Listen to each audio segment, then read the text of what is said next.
하나, 둘, 셋. 반갑습니다. 네, 안녕하세요. 오늘 고병건 선생님 북클럽 자본 강의를 동네 책방으로 계속 하고 있는데, 오늘은 특별히 제주도 그림 책방 노란우산에서 이렇게 진행을 하기로 했는데요. 오늘 같은 경우는 되게 이제 심야 책방이라고 하는 컨셉으로 진행을 계속 하고 있는데, 올해 이제 하반기에 4번 정도 심야 책방이 이루어지는데, 그 첫 번째가 이제 고병건 선생님을 모시는 아이고, 영광입니다.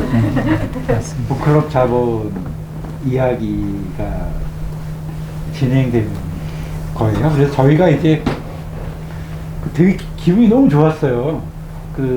제주도 온다는 그 말 자체 때문에. 그러니까 얼마나 도시에 있는 인간들이 이렇게 황폐하고 삭막한 곳에 사는지를 보여주는데, 시간만 조금 내면 올 수 있지만 공간이라고 하는 거리 이동이 존재 자체를 바꿔내는 어렵다.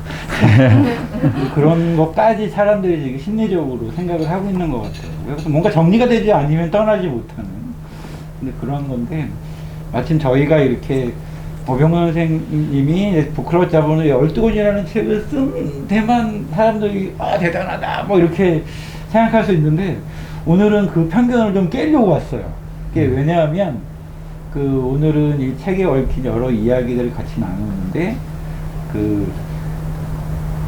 여기 계신 선생님은 디자인을 하신 분이고, 여기 계신 선생님은 이제 에디터, 편집을 하시는 분이고, 저는 이 세 사람을 어떻게 굴릴까 기획하는 그런 건데, 책을 내용을 읽으면서도 책 텍스트 이렇게 안에 또 숨어 있어서 잘 안 보이는 이야기들을 한번 들어보시면 책이 조금 더 가깝게 느껴질 수 있는 기회가 돼서 제가 그냥 나서서 이렇게 그냥 진행을 하게 됐어요. 좀 이해해 주시고, 다소 서툴더라도 이렇게 좀 양해해 주시면서 즐거운 시간을 갖도록 하겠습니다. 자, 그러면 이제 이야기를 시작해 보도록 하겠습니다. 어색하다. 책이 12권이 나오게 된 되게 슬픈 사연들도 있다고 합니다. 그래서 이제 그거는 이제 누군가 사고를 쳐야지 이렇게 되거든요. 그래서 먼저 어떤 그런 생각이 떠올랐느냐, 뭐 이제 이런 이야기도 되게 한번 들려드릴 필요가 있는데, 2016년도라고 저는 기억이 되는데, 네.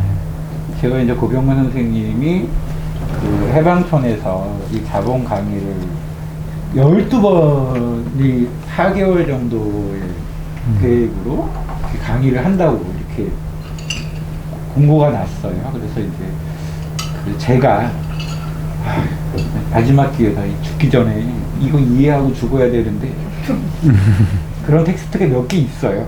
근데 저도 못 읽는 책이 있어. 그 중에 하나가 이제 자본인데, 마지막 기회라고 생각해요. 50 몇 년 동안 이해하지 못했던 자본인데, 이 기회에 내가 이해 못하면 난 끝이다. 그래서 마지막이라는 생각을 들어서 2016년도에 고병건 선생님의 자본을 신청을 했죠. 선생님은 일주일에 한 번씩 강연을 12번을 하고, 저희들은 주말에 또 세미나를 했었어요. 일주일에 2번 모였던 거죠. 되게 빡셌어요. 강의가 제가 하루에 한 번 하면 서너 시간 하거든요. 안 쉬고. 국내 책방 분들은 괜찮은 거예요. 2시간이면 훌륭한 거예요. 안 끝나. 집에 가야 되는데. 10시 집에를 못 가게 합니다. 다 끝나기 전까지. 7시 반에 시작했는데 10시 반, 11시에 끝나요. 그래서 이제 그렇게 강의하고, 토요일에 또 저희들이 모여서 또 이제 조로 나뉘어서 이제 부교재가 이제 데이비드 하비의 막스 자본 강의가 그걸 중심으로 이제 여기서 언급되는 여러 가지 책들을 이제 같이 읽고 세미나 하는 요런 과정들을 겪었는데 너무 재밌는 거예요. 그래서 이 재미있는 기쁨을 나만 누리면 안 될 것 같다. 그래서 이제 제가 끝나는 날 이제 선생님한테 책으로 내자라고만 얘기했어요. 아무것도 모르는 제가 그러자고 했죠. 그래, 선생님은 네, 그러자라고 얘기를 했고, 나는 속으로 나는 12권이라고 생각했는데, 선생님은 한 권이지. 그래서 이제 제가 따로 홍대 앞에 선생님을 좀 뵀어요. 그래서 이제 12권으로 했으면 좋겠다. 라고 하니까 선생님이 그냥 밥 먹고 가시더라고요. 그게 사연이 좀 더 있잖아요. 그냥 12권도 아니고, 월간. 네. 월간 공연거. 네, 왜냐면 이게 월간 윤종신이라는 게 있었어요, 그때. 그놈, 죄송합니다. 말이 막 나가려고 그래요. 그 분노 그때 갑자기 다시 되살아서. 네, 삐비비 자체의 윤종신, 월간 윤종신 네네. 때문에 갑자기 월간 고병본을 내겠다는 거예요. 근데 이제 월간 자본. 그래서 한 달에 한 권씩 12권을 내자고. 미친 거죠. 그러니까 그게 말이 안 되는 건데 기획이라고 하는 게 원래 미래의 이야기잖아요.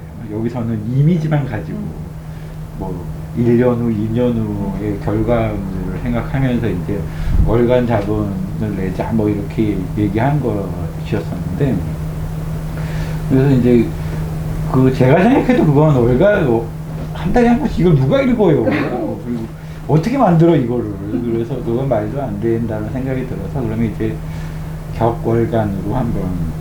그거 굉장히 인심을 썼는데 그러니까 지금도 생생하게 저는 어제 일도 생각 안 나는데 그때 일은 그렇게 생생해요. 선생님이 선생님이 딱 밥 먹고 그냥 갔어요. 낯빛이 마치 무두지를 자본 일본에 나오는 그런 느낌이었어요. 가서 저한테 문자를 보내서 어떤 문자를 보냈죠?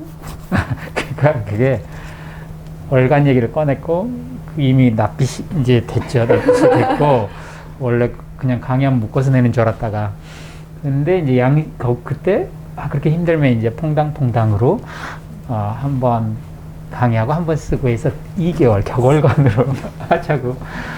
그때 마지못해 끄덕이긴 했을 거예요. 근데 영혼이 없었고 그냥 그리고 갔는데 그때 지방에 어디에 강의 전주인지 어딘지 광주인지 기억을 안 나는데 강의를 가려고 기차를 타는데 그 모든 게 다시 화가 확 나면서 왜 화가 났냐면 제가 그때 글자 남의 인생을 그렇게 쉽게 갖다 쓰는 거 아니라고 기획한다고. 문자 그런 식의 그런 내용이었어요. 그때는 예스를 했지만 제가 해서 보니까 이제 저도 나름 공부 계획이 있고 뭔가 뭘 할 게 있었는데 이걸 예스를 하니까 앞으로 격월간이나 12권이면 2년간은 아무것도 할 수가 없을 것 같은데 라는 생각이 들어서 나한테 이전은 소중한데 본인 출판은 어떤 생각을 하고 있는지 모르겠지만 그런 구상을 했다는 게 화가 확 난 거예요. 왜냐면 그냥 저 사람 2년을 내가 이제 써서 책을 내야지라고 이렇게 생각을 했다는 생각이 확 들려서 근데 이제 화는 못 내고 뭐라고 하다가 하긴 하는데 남의 인생을 그렇게 쉽게 계획 속에 포함시키는 게 아니라 식의 아마 문자가 보냈을 거예요. 지금 좀 죄송해요. 그때 아니 그때는 그게 심정이었기 때문에. 저도 마찬가지예요. 저도 그 문자를 받고 낯빛이 저희가 만난 지가 한 30년 넘었 98년에 봤으니까. 그러니까 근데 그 모든 인연이 다 날아갈 뻔했죠. 어떻게 하지? 뭐 이런 고민을 했다가 씨발 몰라 하는 거야. 뭔지. 방송이었습니다. 방금 식빵이라 그랬어요. 식빵. 식빵. 이래가지고 이제 그러면 이제 우리가 어떻게 이거를 잘 서로가 할까 이런 고민을 하다가 이제 그러면 이게 큰 일이기 때문에 시간도 2년 이상이 걸리는 큰 일이기 때문에 선생님하고 저만 있으면 안 돼요. 다른 영역의 사람들도 좀 모아야 돼요. 그래서 그다음에 이제 여기 계신 안미은 편집자님이신데요. 이 책의 책임 편집자. 여기 다 12권 편집, 12권 디자인, 12권 기획, 12권 기술 쓴 거. 네. 우리 다 할 말이 있어요. 네. 그런데 안미은 편집자님한테 제가 이제 또 남의 2년을 뺏어야 되는 거예요. 남미 편집장님한테 또 만나야죠. 만나서 이런 거 하는데 마침 이제 유엔 편집장님이 그 고병원 선생님 책을 그 많이 책임 편집을 하셨어요. 그래서 또 좋아하는 작가 선생님이기도 하고 그래서 어떠셨어요? 그런 제안을 받으셨을 때? 워낙 이게 다 관계는 짧은 관계가 아니거든요. 저기도 20년 가까이 대표님과 저자님도 관계가 이렇게 두툼하고 저 또한 이제 그 전에 여러 가지 이제 저는 외주로 혼자 일하는 편집자긴 하지만 어찌됐든 첫눈의 상상과 그 전에 휴머니스트 계실 때부터 같이 일을 계속 많이 했던 입장이고 이제 그래서 이제 수시로 약간 그런 얘기를 해요. 이런 책을 내면 어떨까 이런 얘기를 가볍게 많이 하시거든요. 가볍게 얘기하니까 가볍게 좋은 건 좋다 얘기하고 아닌 건 그런 책을 내서 뭐하냐 이런 얘기를 하고 그러는데 이제 자본 시리즈 같은 경우는 그때 이제 제 기억에는 출판계가 이제 더는 두꺼운 책을 잘 안 읽는 시대로 접어들기 시작할 무렵이었어요. 근데 지금은 정말 그렇게 됐고요. 그때만 해도 어찌 보면 성견지명이 있었다고도 볼 수 있을 것 같아요. 그러니까 두껍게 책을 내서는 이제 팔리지도 않고 공감을 얻기도 어려우니 내가 할 수 있는 게 뭘까라고 고민을 혼자 하셨던 것 같아요. 그래서 이제 그러면 월간 윤종신도 있는데 월간 출판도 당연히 있을 수 있지 않을까라는 가벼운 생각으로 이제 이 기획을 하셨던 걸로 이해가 되고 거기에 그때 이제 하면서 제일 처음에 내놓으면 좋은 저자가 누군가라고 이제 생각할 때 고병건 선생님이 제일 먼저 떠올랐을 것 같다는 생각이 들더라고요. 그리고 실제로 컨텐츠도 갖고 계시고 하니까 이제 그렇게 얘기를 하시길래 너무 좋다라고 했죠.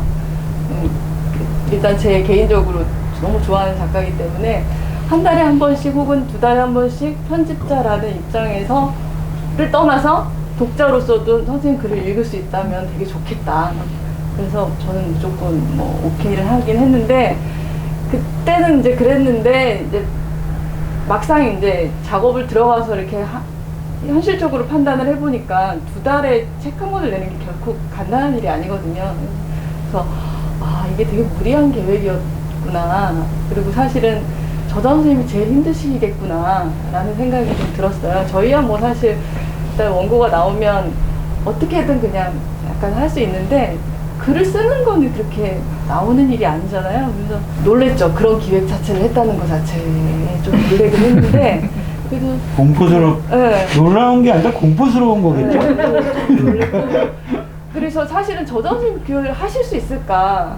저자 선생님이 하시면 우리는 그냥 따라가면 되는데 저자 선생님이 하실 수 있을까? 두 달에 한 번씩 어떻게 생으로 이렇게 글을 쓰신다는 게 학문적인 글이고 한데 책도 많이 읽으셔야 되거든요. 그냥 쓴다고 나오는 게 아니라 책을 쓰기 위해서 또 그만큼 읽어야 되고 그래서 그랬죠. 그래서 처음엔 좀 무리한 계획이고 너무 일을 벌리는 거 아니냐 이런 생각을 하긴 했었죠. 사실. 이제 이런 저런 우려와 걱정을 이제 저희들이 이제 갖고 있었는데 근데 출발하니까 또 가더라고요, 기차가. 네. 그래서 원래 하면 이분 오늘 마스크 좀 두꺼운 거 채워야 됩니다. 말이 아슬아슬해요. 기획자는 좀 저렇게 무모할 필요가 있긴 있어요, 확실히. 주도 면밀 아닌가요? 무슨 무모야 또 거기서? 주도 면밀은 아니잖아. 본인이 가슴에 손을 얹고 생각해도 주도 면밀은 아니고 무모하기 시작하는 거지. 근데 그거를 이루어내기 위해서는 되게 이제 여러 가지 장치들이 필요했었는데요. 고병건 선생님이라고 하는 고병건이라고 하는 철학자가 갖고 있는 어떤 신뢰, 믿음 이것이 없었다면 저는 이제 아마 시작은 못했을 것 같고 두 번째로는 이제 이 텍스트 영역에서는 어떻게 이제 총에 그냥 밀어붙이면 될 것 같아. 근데 가장 중요한 거는 이 12권의 어떤 그 미감, 그 다음에 이 12권의 어떤 외형, 이 12권에 흐르는 어떤 읽는 사람들은 잘 못 뭔가 의도 어떻게 읽어줬으면 하는지 시각적으로는 어떻게 읽어야 필요하지 않은 이런 것들을 총괄할 수 하는 그런 분이 필요한데, 그래서 이제 제가 그 찾아낸 분이 이제 여기 계신 심의진 선생님이신데, 이 우리 셋 작업은 만지거나 볼 수가 없는 거예요. 유령 같은 거야. 그러니까 지금 보고 있는, 만지고 보고 하는 모든 것은 이분 거예요. 되게 그 느낌을 잘 전달하고 싶은데, 지금 제가 썼다고 하지만 쓴다고 하는 행위가 이렇게 서예가가 글씨 쓰는 그 쓴다가 아니잖아요. 저는 컨텐츠, 그러니까 라이팅이고, 그래서 제가 쓴 글씨를 본 분은 아무도 없어요. 이 책을 볼 때. 그리고 제 생각에 담겨 있는 거고, 에디션 하셨고 기획하셨지만 그걸 이렇게 눈으로 보고 이런 게 아니고, 이제 보고 읽어낼 수는 있겠지만 아마 여러분이 보고 만지고 하는 모든 거는 이분 작품이에요.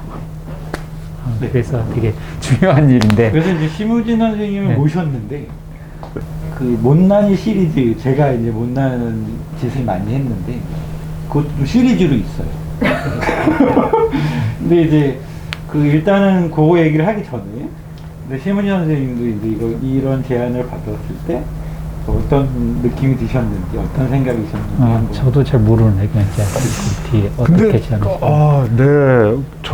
저는 잘 기억이 안 나요. 왜냐하면 막 이렇게 구체적으로 막 이렇게 들었던 것 같지는 않고, 이게 뭘 한다, 뭐 이렇게 12권 한다, 약간. 그래서 저는 이제 그 주관님이랑 아주 오랜 인연이 있는 편은 아니에요. 그래서 조심스럽기도 하고. 근데 뭐, 그게 되게 좋은 책 같다. 의미 있는 계기가 될 것 같다. 약간 이런 느낌으로 시작은 하기로는 했는데, 사실 저는 조금 다른 스토리가 있다면, 하기로 한 다음에 제가 번복을 했었어요. 왜냐하면 이제 합시다 해서 이렇게 디자인해서 보여드렸죠. 근데 이제 이게 너무 낯설다. 이제 여기서부터 그 약간 보충 설명을 드리자면, 저희가 이제 이거 처음에 12권으로 한다는 걸 이제 결정하고 나서 이제 전체적인 그 편집 기획을 이제 또 구체적으로 들어가야 되잖아요. 그 사전 작업을 한 2-3달 정도 선생님 원고 시범으로 한번 써보시고, 샘플 원고를 쓰고, 샘플 원고 쓴 거 가지고 기획자, 편집자 저희가 읽고 또 의견 드리고, 저희 말고 또 제3자 기획자가 아는 또 다른 편집자들한테도 또 의견 묻고 해서 그런 걸 종합적으로 해서 1권 원고를 그런 식으로 이렇게 하는 과정에서 이제 이 디자인 시안이라는 게 있어요. 책을 만들 때. 그럼 이제 본문은 어떤 글씨체를 쓸 것인지, 그리고 또 어떻게 배치를 할 건지, 뭐 이런 걸 같이 또 상의하는 그 과정에서 이제 디자이너께서 섭외가 돼서 이제 나는 이런 서체를 쓸 거고 이런 폼으로 만들 거다라고 해서 이제 회의하는 과정이 있거든요. 이제 그때를 얘기하시는 것 같아요. 네. 그래서 저희 계속 하시죠. 우리가 이래요, 서로. 막 잘라먹고. 저 고맙습니다. 그래서 이제 시안을 갖고 오셨는데, 그게 이제 저희한테 너무 낯설었던 거죠. 요거. 근데 요거보다 좀 더 뭔가 있었던 거. 표지도, 이것도 많이 바뀐 거고요. 네. 여기 안에 내지에 쓴 폰트가 이제 제가 디렉팅을 한 폰트고, 당시에는 출시가 되지 않았던 상황이었어요. 지금은 많이 이제 쓰는 적이죠. 네. 이런 서체가 없었어요. 만드신 거예요. 만드신 거예요. 네. 타이포그래피 피스트기도 하셔가지고. 제가 책을 만들기도 하지만 저는 이제 폰트를 만들기도 하는데, 이제 제가 꽤 오랜 시간 고민해왔던 것들을 좀 잘 녹여서 이렇게 공들여서 만든 이제 산돌 정체라는 애인데, 걔를 좀 일반적인 프로세스로는 만들지 않았고, 좀 공들여서 많은 리서치와 뭐 이런 걸 해서 되게 열심히 나름대로는 만들었어요. 걔가 거의 다 나온 시점에 이제 의뢰를 받았고, 잘 됐다. 그러면 차라리 이 책이 공식적으로 이제 그 정체라는 게 출시되고 난 이후에 나온 첫 책이 돼도 괜찮겠다. 그래서 보여드렸는데, 제가 막 네. 날뛰었죠. 그 자리에는 민수이는 안 계셨었고 제 기억으로는 주관님한테 먼저 보여드렸던 것 같아요. 네. 아, 근데 약간 느낌이 이렇게 뭐 이렇게 한 박자씩 자꾸 늦어요. 그치. 왜 이렇게 아, 뭔지 알지. 뭐지? 근데 또 주관님은 또 괜찮대요. 영혼 없이. 네, 그래서 뭐 금갑다 했는데 이제 굉장히 힘드셨고 또 이제 제가 미흡한 너무 반대를 정도. 해가지고 아마 네, 처음에. 예. 그래서 좀 이따가 한번 만나줘요. 근데 그때는 좀 느낌이 왔어요.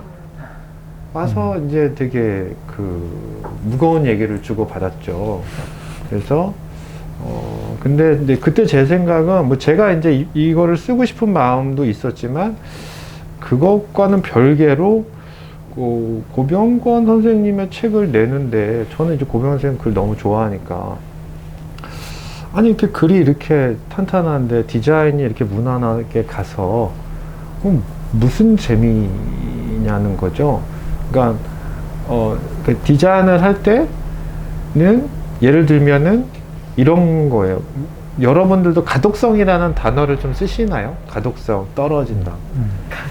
네, 가독성 떨어진다. 마법 같은 말이에요. 왜냐하면 아무런 도움이 안 돼요. 네, 디자이너 입장에서 가독성이 떨어진다는 말을 들으면 도대체 뭐가 잘못된 걸까 전혀 종잡을 뭘 수가 고쳐야 없어요. 될지 몰라요. 네, 차라리 너무 작아요, 너무 커요. 뭐 이렇게 말해주면 쉬운데. 우리 이제 옛날 기억으로 싸울 것 같은데 오랜만에 다시 다 살아나면서. 우리 다 싸울만 하지. 뭐 저는 또 아까 얘기했지만 그 못난 시리즈가 이제 지금부터 나오기 시작해요. 대표님이 아까 그래서 눈치 바로 채셨잖아요. 아, 우리 안 좋은 거 같아요. 오늘 책방 여기 대표님이 안 친한 것 같다고 서로. 네. 근데 그러니까 가독성이 좋으려면은요 일단은 글이 좋아야 돼요. 그거는 사실 되게 상식이잖아요. 근데 글에 대한 얘기는 그냥 딱 건너뛰고 디자이너에게 가독성을 운운한다는 건 디자이너 입장에선 이런 윤리적인 고민에 휩싸이는 처음은 이 글을 굉장히 많은 사람들이 잘 읽을 수 있게 내가 하면 나는 잘하는 건가? 나는 돈만 주면 다 하는 그런 사람인가? 나는 이걸 아직 안 읽은 것 같은데? 근데 나한테 그런 권리가 없는 거죠. 그리고 사실 우리가 한 팀이 돼서 가독성을 올리려면 글에 대한 얘기도 같이 해야 그치. 맞는 거죠, 사실. 물론 그게 어렵기 때문에 이제 저한테만 예, 하는 거고, 많은 디자이너들이 글을 읽으면서 힘든 게, 이거 좀 급하게 쓴 것 같은데 내가 이걸 어디까지 열심히 해야 되나? 이런 거거든요. 왜냐하면 보람이 없잖아요. 근데 고병원 선생님 글은 이건 되게 꽉 찬 글인데 이거를 그냥 뭐 명조체 10포인트를 해가지고 이게 뭐야. 이럴 거면 굳이 이럴 필요가 없지.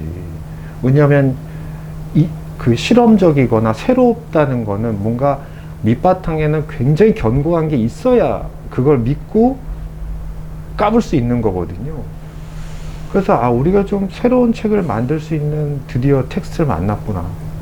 조금 한 발짝 더 가야겠다 했는데 항상 저의 한 발짝은 주관님한테는 한 심리가 되는 거죠. 아니 내가 안 주관님 안 차라리 나한테